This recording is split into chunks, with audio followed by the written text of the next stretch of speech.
Bonjour à tous et bienvenue sur cette première vidéo de nutrition. Aujourd'hui, nous allons parler du péché mignon des plus grands gourmands. Il s'agit du Nutella. Cette semaine, il m'a été posé comme question, est-ce que le Nutella c'est sain?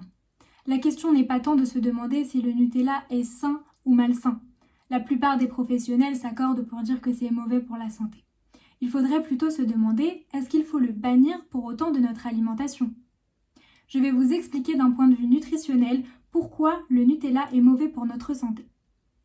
Tout d'abord, le Nutella est mauvais car pour un pot, il y a plus de 50% de glucides, ce qui correspond au sucre, 30% de matières grasses provenant de l'huile de palme et seulement 7% de cacao. L'huile de palme, c'est 50% d'acides gras saturés, responsable de l'apport de mauvais cholestérol dans notre corps, responsable également d'une augmentation potentielle des risques cardiovasculaires. C'est pourquoi sa consommation doit être limitée. Néanmoins, faut-il pour autant le bannir complètement de notre alimentation?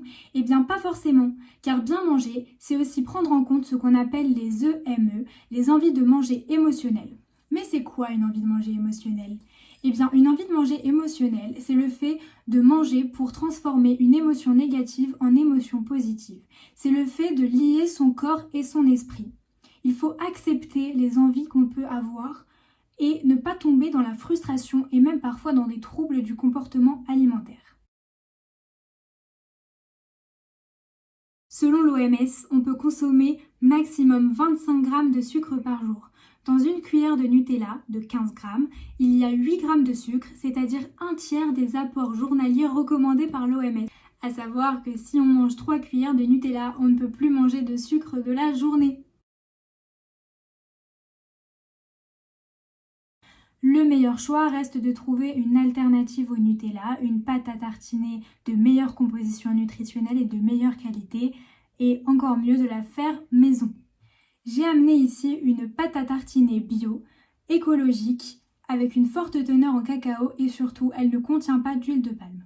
Cependant, si pour vous le Nutella n'est pas changeable, vous pouvez continuer à en manger de manière très raisonnable et très modérée pour apporter votre plaisir sans culpabiliser.